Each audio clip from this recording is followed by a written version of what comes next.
నమస్తే. Welcome to icon politics. నేను మీ Surendra.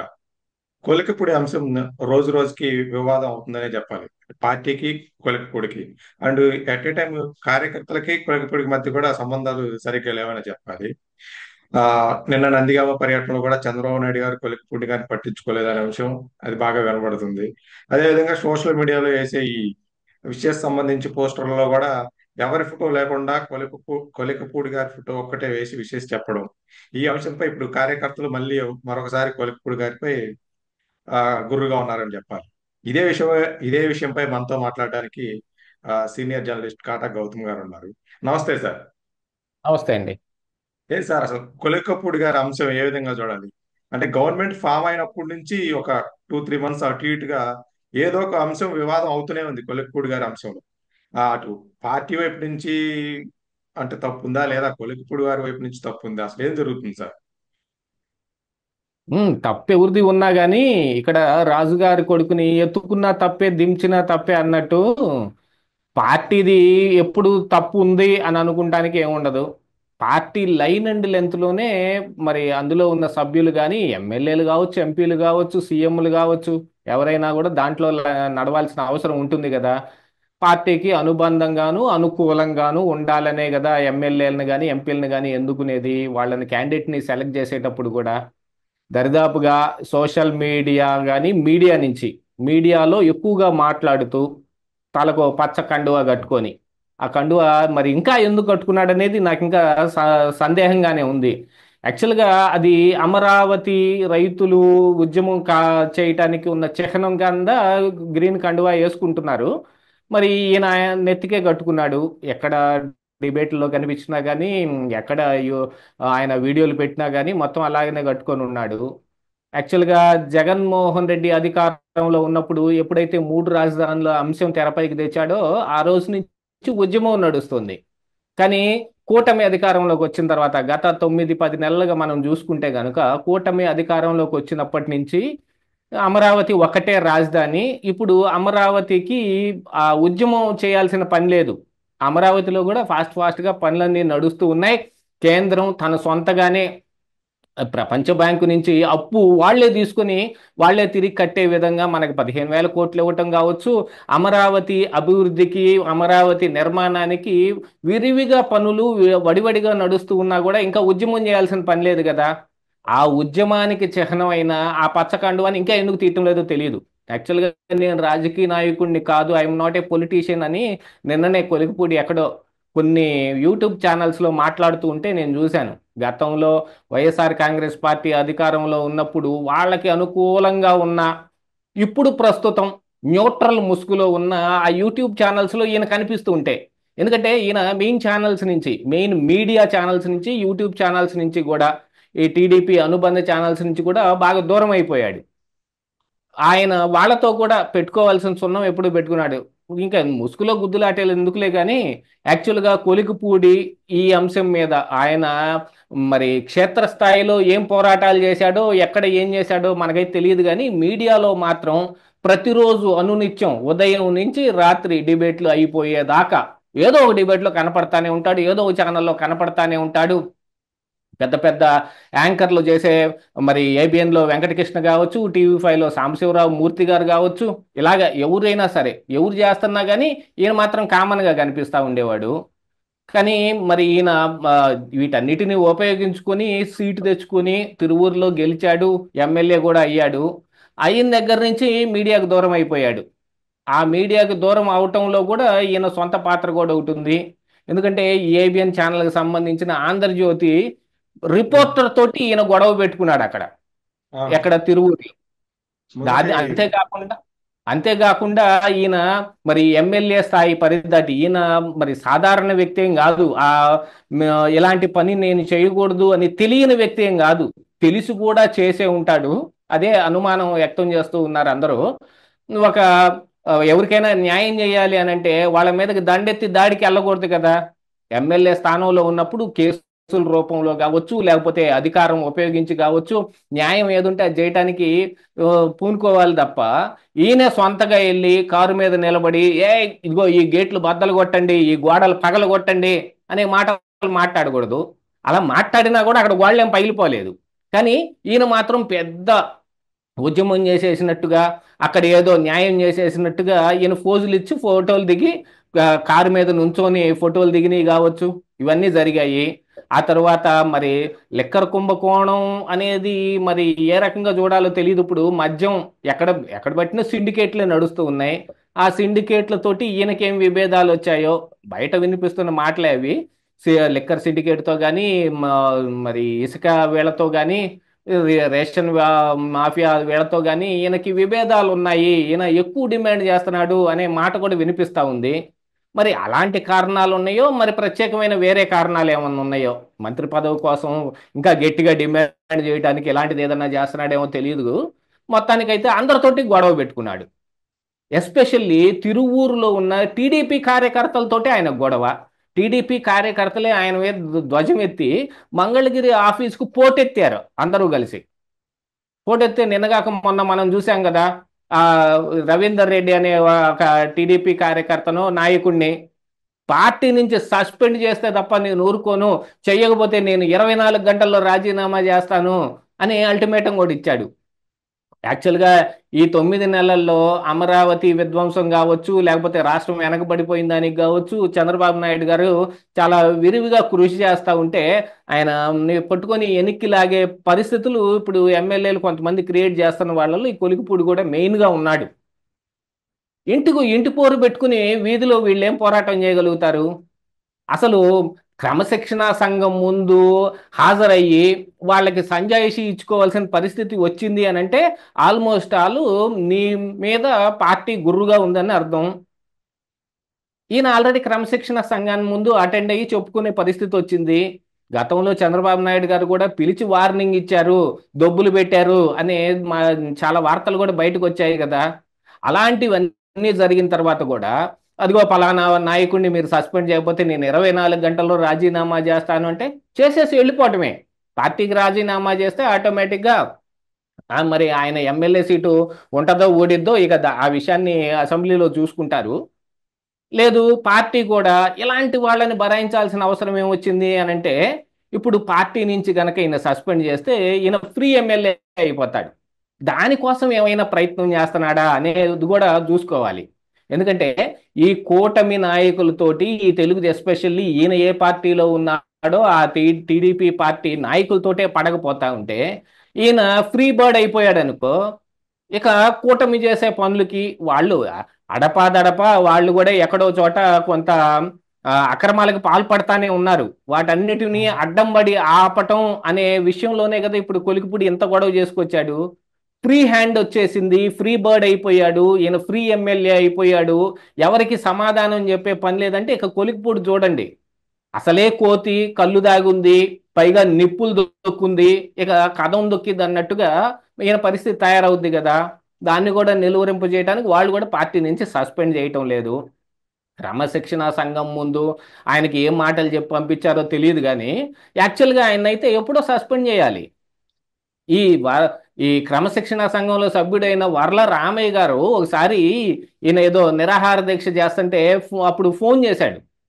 Phone చేసి మాట్లాడుతుంటే అది పర్సనల్గా మాట్లాడాలి. పార్టీ ఆయనేమి సొంతగా కొలికిపూడిని కుశలం కనుక్కుందాం, బాగున్నావా నాయన, ఆరోగ్యం బాగుందా, అన్నం తిన్నావా అని అడగటానికి కాదుగా చేసేది. పార్టీ లైన్ అండ్ లెంత్ ఏది ఉంది అని చెప్పడానికి ఫోన్ చేస్తాడు, నీకు ఇది తగదు అని చెప్పడానికి ఫోన్ చేస్తాడు. దాన్ని ఈయన ఏం చేశాడు, ఆ రోజుల్లోనే మైక్ పెట్టాడు దానికి. ఒక పక్కన వరలరామయ్య మాట్లాడుతానే ఉన్నాడు, ఈయన మాట్లాడుతూ మైక్ పెట్టాడు. ఈయన మాట్లాడేది ఆయన మాట్లాడేది మైకులో వినిపించి ఎదురుగా ఉన్న వాళ్ళందరికీ తెలియాలి అని. ఇవన్నీ కూడా ఏంటంటే ఒక రకమైన ఈ కొలికిపూడి మీదకి ఈ ఈ టీడీపీ కార్యకర్తలు కానీ వీళ్ళందరూ కానీ ఆయన మీద ధ్వజం ఎత్తుతున్న దానికి ఆయన ఎదురు రిటార్ట్ ఇవ్వటం మొదలుపెట్టాడు అనే వైపుగా దిశగా వెళ్తే ఇలాంటి పరిస్థితులన్నీ క్రియేట్ చేసుకున్న తర్వాత ఇప్పుడు నందిగాంలో చంద్రబాబు నాయుడు గారు పట్టించుకోలేదు అంటే ఎలా పట్టించుకుంటారండి ఎవరైనా? మనం నమస్కారం పెట్టాలి, వాళ్ళు నమస్కారం పెడతారు. మన నోట్లోంచి వచ్చే మాట బాగుండాలి, వాళ్ళని మర్యాద ఇచ్చి మాట్లాడాలి. అప్పుడు వాటి నుంచి కూడా మర్యాద ఎక్స్పెక్ట్ చేస్తాం. అలాంటిది ఈయన చేయవలసిన చెత్త పనులన్నీ చేసేసి పార్టీకి తీసుకురావాల్సిన బ్యాడ్ అంతా తీసుకొచ్చి ఇప్పుడు పోయి పుష్పగుచ్చం ఇచ్చి దండం పెడితే నువ్వు అంటే చంద్రబాబు నాయుడు ఎందుకు పట్టించుకుంటాడు? మీరు గుర్తుందా? వాళ్ళ చంద్రబాబు నాయుడు గారు అధికారంలోకి వచ్చిన కొత్తలో పివి సునీల్ కుమార్ కానీ లేకపోతే పిఎస్ఆర్ ఆంజనేయులు కానీ ఎలాగోలా చంద్రబాబు నాయుడు గారిని కలవాలని విపరీతమైన ప్రయత్నం చేశారు. వాళ్ళకి అపాయింట్మెంట్ కూడా ఇవ్వలేదు. ఏ పోలీసులకి మీద అయితే బాసు జులుం జలాయిచ్చి మే వీళ్ళు వీళ్ళు మా కింద పనిచేసే సబార్డినేట్లు అని అనుకుంటారో అలాంటి సబార్డినేట్లు ఈవెన్ చెప్పాలంటే సెంట్రీ గార్డుల చేత మిమ్మల్ని లోపలికి రావద్దన్నారండి, మీరు పదే పదే రాబాకండి, మమ్మల్ని విసిగించబాకండి అని చెప్పించుకునే పరిస్థితిలో వాళ్ళు ఉన్నారు ఆ రోజున. ఇప్పుడు చెప్పండి, ఆ పిఎస్ఆర్ ఆంజనేయులకో ఆ పివి సునీల్ కుమార్కో మర్యాద దక్కలేదు అని అంటే కొలిక్పూడికి మాత్రం దక్కుతుందా? కొలిక్పూడిని మాత్రం హక్కుని చేసుకొని వాటేసుకుంటారా ఎదురుపోయి? ఎవరైనా పార్టీ లైన్ అండ్ లెంత్ లో ఉండాలి. అసలు ఈయన మీడియాలో కనపడుతూ రాజకీయాల్లోకి రావాలనే ఉద్దేశం పెట్టుకొని ఏదో ఒకటి మనం బాగా గుర్తింపు వచ్చే పని చేయాలని ఆ రోజున విష్ణువర్ధన్ రెడ్డి, బీజేపీ నాయకుడు విష్ణువర్ధన్ రెడ్డిని అమరావతి అంశంలో చెప్పుతో కొట్టాడు. అక్కడి నుంచే కదా ఈయన బాగా లైమ్ లైట్ లోకి వచ్చింది. అలా కొట్టిన తర్వాత కూడా ఆ ఛానల్స్ అన్ని ఆయన్ని పిలిచి బాగా మాట్లాడించుకున్నారు. ఎందుకంటే ఆ రోజున జగన్మోహన్ రెడ్డి మీద అందరూ ఫైట్ చేస్తున్నారు కాబట్టి శత్రువుకి శత్రువు మిత్రువు అన్నట్టు ఈయన్ని వాళ్ళు కూడా పిలిచి మాట్లాడించుకున్నారు. యాక్చువల్గా చెప్పాలి అని అంటే 2019 నాడు ఎన్నికల్లో అనుకోవచ్చు, ఆ ముందు అనుకోవచ్చు, వీళ్ళందరూ చంద్రబాబు నాయుడు మీద ధ్వజమెత్తిన వాళ్ళే. జగన్మోహన్ రెడ్డి మీద మాట్లాడుతున్నారని ఈ కొలికిపూడినో లేకపోతే జడా శ్రావణ్ కుమార్నో వీళ్ళు తెచ్చి ఛానల్స్ నిండా మాట్లాడించుకున్నారు. కానీ చంద్రబాబు నాయుడు మీద జడా శ్రావణ్ కుమార్ అసలు కేసే వేశాడు. అలాంటి చాలా మతలబులన్నీ జరిగినాయి. అంటే వీళ్ళు ఒకానొకప్పుడు జగన్మోహన్ రెడ్డి దగ్గర ఉండి వచ్చిన వాళ్ళే. అక్కడ ఉండి ఆడ ఏమీ దక్కని పాపానికి ఇటు వచ్చారేమో అనే ఒక సందిగ్ధం కానీ ఒక అనుమానం కానీ రాదా ప్రజల్లోకి? అలాంటిదే వచ్చింది. తరువాత ఇప్పుడు మరి ఈయన కూడా అక్కడ ఉన్న నాయకులతోటి సర్దుబాటు చేసుకోవాలి. ఎందుకంటే 5 సంవత్సరాల పాటు ఆ ప్రజల్ని పాలించడానికి ఎన్నుకోబడిన ఎమ్మెల్యే ఈయన. ఆ ప్రజలు బాగోగులు చూడాల్సిన అవసరం కానీ ఏదైనా కానీ ఉంటుంది. అక్కడ వాళ్ళతోటి ఆ ప్రజలతోటి సమన్వయం చేయాల్సింది ఎవరు? ఎమ్మెల్యే స్వయంగా వెళ్ళిపోయి ఆయన ఏం చేసుకోలేడు కదా. మరి పార్టీ నుంచి నాయకులు ఉంటారు, క్రింది స్థాయి నాయకులు ఉంటారు, వాళ్ళు కార్యకర్తలు ఉంటారు, వాళ్ళందరూ కూడా కలుపుకొని పోవాలి. ఎందుకంటే వీళ్ళందరికీ సుప్రీం పైన టీడీపీ అధిష్టానం ఉంది. అధిష్టానం మాటని గౌరవించాల్సిన అవసరం ఉంది. ఏ రోజున కొలుకుపూడి అంశం చూసామంటే గనక అధిష్టానానికి మర్యాద ఇచ్చిన పాపాన బాలేదు ఆయన. అధిష్టానం దారిని అధిష్టానం ఉంటుంది, కొలికిపూడి దారిని కొలికిపూడి ఉంటాడు, కింద నాయకుల దారిని నాయకులు ఉంటారు, కార్యకర్తల దారిని కార్యకర్తలు ఉంటారు. ఇక్కడ అధికారం వచ్చినా కూడా ఆ నియోజకవర్గంలో ఉన్న ఈ తెలుగుదేశం కార్యకర్తలకైతే ఏమాత్రం కొంచెం కూడా సంతృప్తి లేని విధంగా ఇప్పుడు నియోజకవర్గంలో అన్న కార్యకర్తల పరిస్థితి తయారైతే ఇక పార్టీ కూడా ఈయనకి ఏమి నక్కుని చేర్చుకుంటుంది? పొమ్మని లేక పొగ పెట్టారని అంటారు చూడు, ఆ రకంగా ఏదో ఒక అంశంలో ఇతను దొరికేదాకా వాళ్ళు కూడా సైలెంట్గా ఉంటారు. ఇక జరగాల్సినవన్నీ జరుగుతూ ఉంటే ఈ మధ్యలో మరి ఈయన పట్టించుకోలేదనో, ఈయన విస్మరించారనో, వాడుకొని వదిలేశారనో ఎట్లాంటి మాటలు వచ్చినా కూడా మరి కొలిగిపూడి దగ్గర ఉన్న తప్పును కూడా ఒకసారి మనం తరచి చూసుకోవాలి కదా. అవన్నీ చూసుకుంటే ఏమవుద్ది? తప్పంతా తిరిగి వచ్చి కొలిగిపూడిదే పడిద్ది. ఇక్కడ ఇంకొక మాట వినబడుతుంది. గత ప్రభుత్వంలో రఘురామకృష్ణరాజు గారు రెబల్ ఎంపీగా మారడం జరిగింది. అంటే ప్రభుత్వంలో జరుగుతున్న తప్పుల్ని ఎత్తి చూపారు. ఆయనకి అంతకుముందు రఘురామకృష్ణరాజు గారు అంటే ఆ నియోజకవర్గంలోనో ఆ పార్లమెంట్ పరిధిలో తెలుసు. తర్వాత ఎప్పుడైతే జగన్ గవర్నమెంట్ కి వ్యతిరేకంగా పోరాడుతున్నారో, ఆయన చేసే తప్పులు చెప్తున్నారో, ఒక్కసారిగా రఘురామకృష్ణరాజు గారు అందరికీ తెలిసింది. ఒక హీరోకి పెరిగిన ఫ్యాన్ బేస్ రఘురామకృష్ణ గారితో ఫోటో దిగాలన్నా ఇవన్నీ ఉన్నాయి. అయితే ఇప్పుడు ప్రభుత్వంలో కొలికిపూడి గారు కూడా ఇండివిడ్యువాలిటీ, అంటే ఏ పార్టీలో ఉన్నా నేను గెలిచే విధంగా ఉండాలి అనే నానుడితోటి ఇలా చేస్తున్నారని ఒక మాట కూడా వినపడుతుంది సార్. ఇది ఎంతవరకు నిజం సార్? ఇందులో చేసుకోవాలి అని అంటే ఇప్పుడు ఎలక్షన్ వెళ్ళటం అని అంటే అది సర్వసాధారణమైన విషయం ఏం కాదు. గత ఎలక్షన్లో కూడా కొలికిపూడి ఎలా గెలిచాడో గనుక చూసుకుంటే ఈయనకి ఆర్థిక సాయం లేదో హార్దిక సాయం అన్ని రకాలైన సాయం టీడీపీ పార్టీ అందించింది. ఈయన ఏమి విరివిగా కోటాను కోట్ల రూపాయలు డబ్బులు ఖర్చు పెట్టగలిగే స్టేటస్లో ఉన్న మనిషి ఏం కాదు. ఈయనేమి ఎలక్షన్లు పోరాటం చేయడానికి ఆస్తులు అమ్ముకొని ఏం రాలేదు. లేదు, సంచుల నిండా డబ్బులు నింపుకొని ఏమి నియోజకవర్గంలో దిగలేదు. ఎంపీ గారి దగ్గర నుంచి వచ్చిన నిధులు కావచ్చు, లేకపోతే యాక్చువల్గా డైరెక్ట్గా చెప్పుకుంటే కేసినేని చిన్ని ఈయన్ని బాగా ఆదుకున్నాడు. ఇప్పుడు మీరు చెప్పారే రఘురామకృష్ణరాజు గారు కూడా మరి గతంలో ఆ, వీళ్ళందరూ పోరాటాలు చేస్తుండగా జగన్మోహన్ రెడ్డి ఆ, అధికారంలో ఉన్న సమయంలో ఆల్మోస్ట్ ఆల్ ఈయన ఎప్పుడు రఘురామకృష్ణరాజు గారితోటే కనిపిస్తుండేవాడు. ఆ, ఆయనతోటి సత్సంబంధాలు నెరుపుతాను ఉండేవాడు. ఇక ఆ తర్వాత ఈయన అమరావతి పోరాటం ఏం చేశాడో ఎలా చేశాడో అయితే టీవీలు నిండా అయితే వీళ్ళందరూ పోరాటం చేస్తున్నట్టు కనిపించారు. క్షేత్రస్థాయిలో ఏం చేశారనేది ఎవరికీ తెలియదు. కాకపోతే ఏ ఏదో అడవి పండింది కాకులు తిన్నాయి అన్నట్టు ఒకానొక శుభ సమయంలో ఈయనకి సీటు కేటాయించబడింది. ఈయన కూడా వెళ్ళి ఆడ సైకిల్ వేసుకొని తిరిగి ఆడ ఏదో నేను అందరిలోకి కలిసిపోయి ఉండే మనిషిని అన్నట్టుగా ఫోజులు కొట్టాడు. ఈరోజు ఊరితో కలవకుండా అయ్యాడు. ఇక ఇప్పుడంటే నేను ఇందాకే చెప్పాను చూడండి, ఈయన్ని పార్టీ నుంచి బహిష్కరించడం జరిగింది అనుకోండి. అప్పుడు ఇప్పుడు కొన్ని ఆ, ఆ, వీడియో లీకులు వచ్చాయని చెప్పి ఆదిమూలం అనే ఎమ్మెల్యేని పార్టీ నుంచి సస్పెండ్ చేశారు. అవును సార్, ఆయన అవును. ఎవ్రీ ఎమ్మెల్యే ఆ కింద లెక్క. కానీ ఆయన ఏంటి, ఏ పార్టీ అండ లేకుండా, ఆయన ఏంటంటే పట్టు రాజకీయ నాయకుడు కాబట్టి ఏ పార్టీ అండ లేకుండా ఎంత దూరం అయినా ఏదటం కష్టం.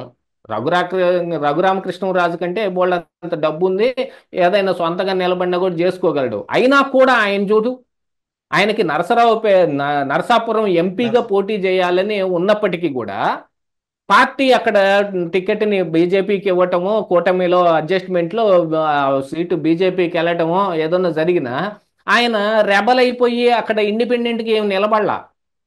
అవును సార్. టీడీపీ పార్టీలో చేరి ఆయనకి ఇచ్చిన ఉండి నియోజకవర్గంలో ఎమ్మెల్యేగానే గెలిచి వచ్చాడు. ఎంత ఏమున్నప్పటికీ కూడా మనకి పార్టీ అండ అయితే ఒకటి కావాలి. రాజకీయాల్లో గనక మనం రాణించాలి, మనకి ఎక్కువ పదవి కావాలి, ఎక్కువ గెలవాలి అని అనుకుంటే పార్టీ అండ కూడా కావాలి. అలాగే పార్టీకి మనుషుల అండ కూడా కావాలి. కానీ ఎక్కువగా ఏం జరుగుతుంది ఇక్కడ, పార్టీ అండ మీదనే, పార్టీ ఒక దీని మీదనే వీళ్ళందరూ కూడా గెలిచేది. వీళ్ళందరికీ అక్కడ కొంచెం మంచి పేరు తెచ్చుకుంటే చాలు, వీళ్ళకి తిరిగి టికెట్ వస్తే చాలు, ఆ పార్టీ పేరు మీద గెలుస్తారు. పార్టీకే పేరు లేదనుకో వీళ్ళు కూడా గెలిచేది ఏం లేదు. అదే చూసాం అవును. కదా గతంలో. వైఎస్ వైఎస్ఆర్సీపీకి 151 సీట్లు వచ్చేసాయి. అంతా ఏంటి, అక్కడ నాయకుల మీద ఉన్న ఇది కావచ్చు, చంద్రబాబు నాయుడు మొత్తం తీసుకెళ్లి అమరావతిలోనే దోచిపెడుతున్నాడని జగన్మోహన్ రెడ్డి చేసిన ప్రచారం కావచ్చు, తాను వస్తే ఎవడికి పడితే వాడికి విరివిగా ఏది నెత్తి మీద ఉమ్, ఈ కనక వర్షం కురిపిస్తానని చెప్పటం కావచ్చు, ఎంత పడితే అంత ఇచ్చేస్తానని మా ఆయన ఇచ్చిన వాగ్దానాలు కావచ్చు, వీటన్నిటి మూలాన మొత్తంగా ఆయన ఒకసారి గెలిచాడు. కానీ ఆయన చేసిన పనులన్నీ చూసిన తర్వాత ఏమైంది, ఈరోజు కూటమికి 164 సీట్లు వచ్చినాయి. ఏ 151 అయితే చూసి జగన్మోహన్ రెడ్డి విర్రవీగాడో అంతకు మించే వచ్చినాయి. ఈయనకి అటు ఒకటి ఇటు ఒకటి మిగిలి మధ్యలో 5 మటుమాయం అయిపోయింది. అది జగన్మోహన్ రెడ్డి పరిస్థితి. జగన్మోహన్ రెడ్డికే ఎలాగుంటే సొంతగా ఇప్పుడు కొలికిపూడి ఈ తిరువూరు నియోజకవర్గంలో విస్తృతమైన పేరు తెచ్చుకొని, ఏది అందులో పార్టీ నాయకులు అందరితో గొడవ పెట్టుకొని, ఇటు టీడీపీ పార్టీ నాయకులతోటి గొడవ, అటు వైసీపీ పార్టీ నాయకులతోటి గొడవ, అధికారులతోటి గొడవ, అందరితోటి గొడవే కదా ఈయనకి. ఈయన ఏ అవును. రోజు సక్రమంగా ఫలానా మనిషితోటి గొడవ లేకుండా ఉన్నాడు అని చెప్పండి, ఏం లేదు. అలాంటి వాడు మళ్ళీ తిరిగి గెలుస్తాడని అనుకోవటం కానీ, లేకపోతే స్వతంత్రుడైపోయి ఇప్పుడున్న ఈ కూటమి ప్రభుత్వం మీద దండెత్తి ధ్వజమెత్తి అబ్బా, వాళ్ళ చేసే పనులన్నింటినీ తూర్పారబడితే నెక్స్ట్ వచ్చే ఎలక్షన్లో ఇండిపెండెంట్గా గెలవగలుగుతాడా? అలాంటి అవకాశం కొలుగుపూడికి ఏం లేదు. ఓకే. ఏదైనా ఇలాంటి విషయాలన్నింటినీ ఎమ్మెల్యేలు కొంచెం చూసి చున్నట్టు పోయి ఏపీ డెవలప్ సహకరించాలని కోరుకున్నాం సార్. Thank you sir.